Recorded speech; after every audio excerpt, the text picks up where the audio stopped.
नमस्कार। फिर से हाजिर हूँ एक नई कहानी के साथ में। मैं हूँ राज।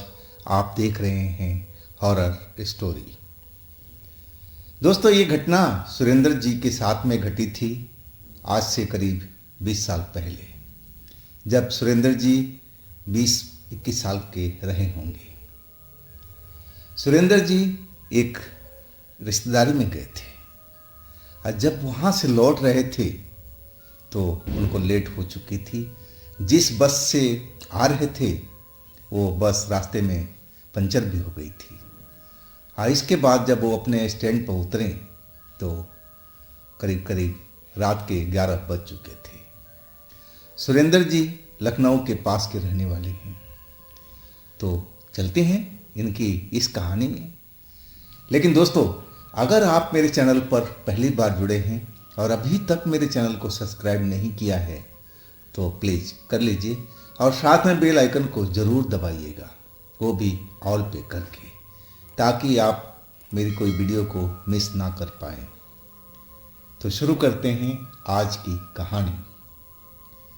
दोस्तों, मेरा नाम सुरेंद्र है। मेरी उम्र लगभग 20-21 साल की रही होगी। मैं अपने एक रिश्तेदारी में गया हुआ था। वहाँ पर कोई पूजा पाठ था और उसमें मैं भाग लेने के गया हुआ था।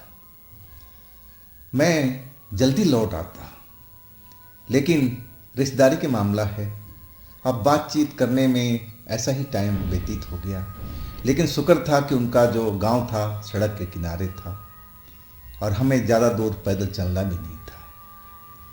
और आखिरकार मैं जब चला वहाँ से बस में बैठा और इसके बाद जब अपने स्टैंड पे उतरा, बीच में बस भी ख़राब हो गई थी, उसका पहिया पंचर हो गया था, तो उसमें भी काफ़ी टाइम लगा था।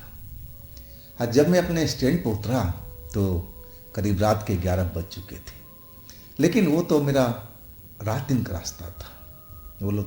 वो रास्ता तो हमारा स्कूल का था, हम शहर जाते थे। और वो कहा जाए तो ऐसी कोई बात ही नहीं थी, डर वाली कोई बात ही नहीं थी उस रास्ते में। हाँ, उस रास्ते में एक कब्रिस्तान जरूर आता था, लेकिन उसके पास में खाली मैदान था और जहाँ पर हम लोग दिन में आकर के फुटबॉल वगैरह क्रिकेट वगैरह खेला करते थे। और आज तक ऐसी हमने कोई हादसा, कोई डर वाली बात नहीं सुनी थी। तो यही सब मैं सोचता हुआ कि चलो अब तो रात हो गई है, कोई बात नहीं है, 11 तो बज ही गए हैं, लेकिन डरने वाली कोई बात नहीं है। मैं अपना जो थैला था और वो अपने कंधे पे टांगे अपने गांव की तरफ चल पड़ा। बस आगे निकल चुकी थी। मैं अपने तेज कदमों से अपने गांव की तरफ बढ़ने लगा था। मेरा गांव करीब 1-1.25 किलोमीटर की दूरी पर उस रोड से था और वो जो कब्रिस्तान था वो हमारे गांव के और इस रोड के आधी दूरी पर था। जब मैं स्टैंड से और अपने घर की तरफ चला तभी मुझे लगा कि मेरे आसपास में कोई है, चल रहा है मेरे पीछे पीछे। लेकिन मैं सही मायने में भूत प्रेत को जानता नहीं था, बस किस्से कहानियों तक मैं समझता था इस बात को। ना कोई अनुभव था कि भूत प्रेत कैसे होते हैं, कैसे दिखते हैं और उनके आसपास जो रहते हैं तो कैसा अनुभव होता है, उस चीज़ का तो मुझे कोई जानकारी नहीं थी। हाँ, इतना तो जरूर मुझे लगा था कि मेरे आसपास में कोई है जो मेरे साथ में चल रहा है। अब मैं बार बार पीछे मुड़ करके देखने लगा, लेकिन मुझे कोई दिखाई नहीं दिया। मुझे लगा कि मेरी कानों का वहम है और रात में शायद मेरे कदमों की आवाज़ ही सुनाई पड़ रही है। अब फिर मैं इस पर विशेष ध्यान नहीं दिया, लेकिन जितना आगे जाता वो आवाज़ हमारे पीछे जरूर आती थी। अब फिर मैं मुड़ करके देखता तो वहाँ पर कोई था ही नहीं, तो दिखाई नहीं पड़ता था। अब मैं उस कब्रिस्तान के पास पहुँच गया था। वहाँ पर हमारा खेल का मैदान भी था। अब जब उस जगह पहुँचा तो कब्रिस्तान के गेट के पास में, गेट तो नहीं था, टूटा हुआ खंडहर जैसा ही था वहाँ पर। कभी ज़माने में कभी गेट बना होगा, लेकिन अब तो खंडहर जैसा था। बहुत पुराना कब्रिस्तान था। कई लोगों को तो मालूम भी नहीं था, आज के जो जनरेशन है उनको पता भी नहीं होगा कि वहाँ पर कभी कब्रिस्तान हुआ करता था। और मैं उसी जगह पर पहुँचा था और अचानक मेरे सामने में एक सफ़ेद कपड़ों में एक लड़की, जुआ लड़की मेरे सामने आ गई थी। अब मैं कुछ सोच पाता कुछ अपने बारे में कि कौन है ये लड़की, कौन है। मैं कहीं भागता, चाहे कोई उपाय ढूंढता, लेकिन ऐसा मैं कुछ भी नहीं कर पाया था। वो लड़की अचानक मेरे सामने में जैसे हवा से प्रकट हो गई हो। अब मैं तो देख करके चीख पड़ा था डर के मारे कि कौन है। अब वो लड़की अब मेरे सामने खड़ी थी, अब मेरी तरफ देख रही थी। आसमान में पूरा चांदनी निकली हुई थी, हर तरफ उजाला फैला हुआ था। और वो लड़की नहीं लग रही थी कि मेरे गांव की है।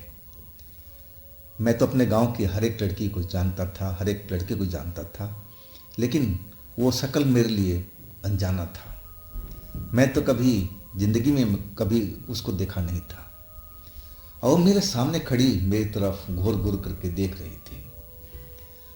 मुझे नहीं मालूम था उस वक्त में कि ये कोई भूत है, प्रेत है, चुड़ैल है। अगर मुझे जरा भी संदेह होता कि कोई ऐसी बात है तो मैं जरूर भागता, लेकिन मैं तो बिल्कुल अब उसके सामने खड़ा था, वो मेरे सामने खड़ी थी। अब मेरी आंखों में वो आंखें डाल करके देख रही थी। और उसी वक्त मुझे ना जाने क्या हुआ कि जैसे मैं अपना लगा कि होश खो रहा हूँ, अब मैं उसके काबू में आ चुका था। मैं देख जरूर रहा था, मैं सब कुछ महसूस कर रहा था, लेकिन लगा कि मेरा शरीर काम नहीं कर रहा है। अब वो लड़की अब मुझे इशारा करने लगी, आ जाओ। और ना चाहते हुए भी मैं उसके पीछे पीछे चल पड़ा था। ना जाने कौन सी शक्ति उसके पीछे पीछे मुझे खींच रही थी। शायद उस लड़की का वो जादू ही था, और तभी तो मैं उसके पीछे पीछे चल पड़ा था। मैं अंदर झाड़ियों में घुसता हुआ चला जा रहा था। वो लड़की आगे की तरफ बढ़ती जा रही थी। उस जगह पर तो झाड़ झंकार पूरा फैले हुए थे हर तरफ, और वो लड़की अपने को झाड़ झंकार से बचाती हुई और आगे की तरफ बढ़ती जा रही थी। अब मैं भी उसके पीछे पीछे वैसे ही चल रहा था। मैं अंदर से बहुत डरा हुआ था। मैं समझ गया था कि मैं किसी बड़े खतरे में फंसा हुआ हूँ, लेकिन मैं ना तो चिल्ला सकता था, ना बोल सकता था, और ना मैं तो भाग सकता था। अब मैं उसी का बस जो कह रही थी उसी के कंट्रोल में कहा जाए तो मैं हो गया था। उसने मुझे पूरा बस में कर लिया था, और उसका इरादा क्या था मुझे कुछ भी नहीं मालूम, लेकिन अंदर से मैं इतना तो समझ चुका था कि मैं बहुत बड़े खतरे में हूँ, मेरे साथ कुछ भी हो सकता है। वो लड़की चलती चलती एक जगह पर बैठी, खुला स्थान था, और वो मुझे भी इशारा किया कि बैठ जाओ। मैं भी उसकी इशारे को समझा और फिर उसके पास में बैठ गया। और कुछ देर तक वो आगे की तरफ देखती रही, वो मेरी तरफ भी देखती रही। और फिर मुझे एक काला साया दूर से नज़र आया, वो जो हमारी तरफ ही आ रहा था। वो साया जितने नज़दीक पहुंच रहा था तो मैं देखा वो तो काफ़ी लंबा था, कम से कम 10-12 फुट का तो ज़रूर होगा, और शरीर भी बहुत चौड़ा पहलवानों जैसे था। सर का भी वो जो बाल थे लंबे लंबे और सफ़ेद सफ़ेद दिखाई दे रहे थे। दाढ़ी भी वैसी बढ़ी हुई थी, वो भी सफ़ेद दिखाई दे रही थी। आंखें उसके अंगारे की तरह दहक रहे थे, लाल लाल दिखाई दे रहे थे। जब वो समीप आया तो उस लड़की से उसने पूछा, क्या ये शिकार है? वो लड़की बोली, हाँ, ये अभी मैं इसको पकड़ के लाई हूँ, अब ये आपके हवाले है। और वो लड़की अब खड़ी हो गई, अब मुझे भी खड़ा करने का इशारा कर दी। अब मैं भी खड़ा हो गया था।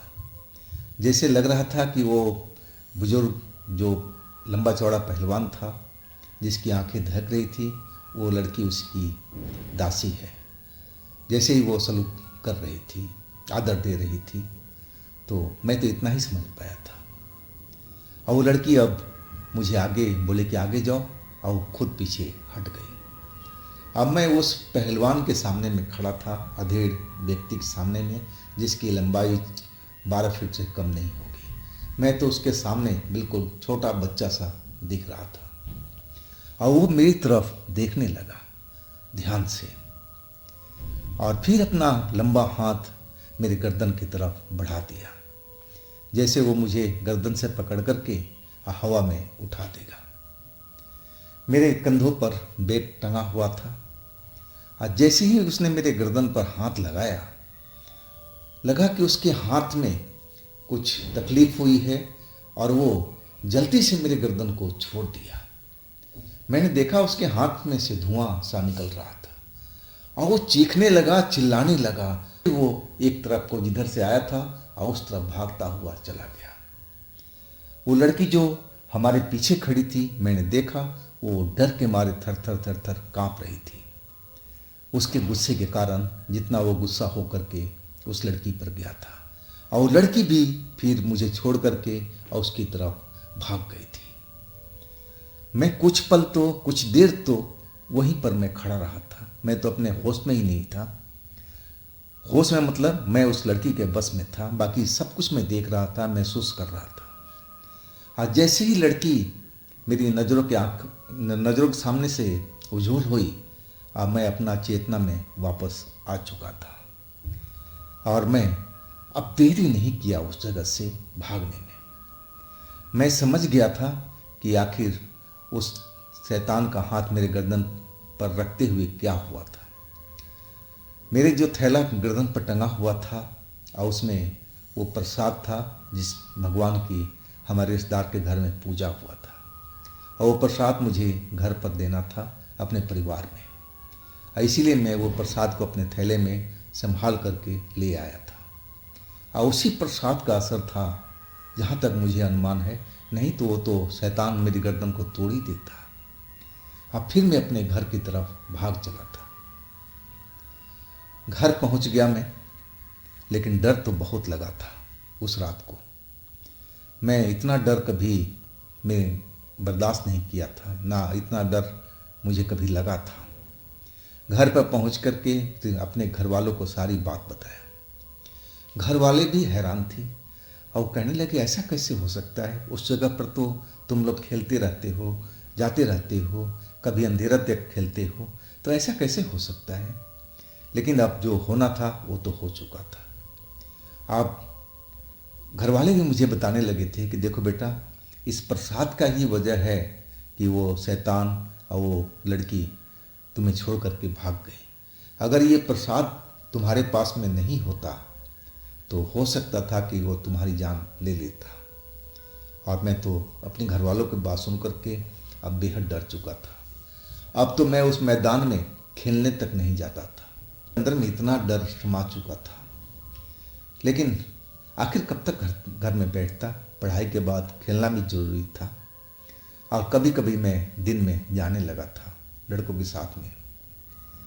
और इसके बाद वो लड़की मुझे कभी भी दिखाई नहीं दी, ना वो शैतान मुझे, लंबा वाला शैतान मुझे नज़र नहीं आया। लेकिन यही सोचता था कि अगर मैं उस रात को उस प्रसाद को लेकर के नहीं आता तो शायद मेरे साथ कुछ भी हो सकता था। तो दोस्तों, ये थी सुरेंद्र जी की अपनी कहानी। अगर आपके पास भी ऐसी कोई घटना है तो आप मुझे इंस्टाग्राम पर या मेरे व्हाट्सएप नंबर पर अपनी कहानी को भेज सकते हैं। और दोस्तों, ये भी चैनल आप ही का है, तो इसको भी लाइक कीजिए, सब्सक्राइब कीजिए, शेयर कीजिए। अब फिर हम मिलते हैं अगले रोज़ एक नई घटना, एक नई कहानी में। आप लोग अपना ख्याल रखिएगा। नमस्कार।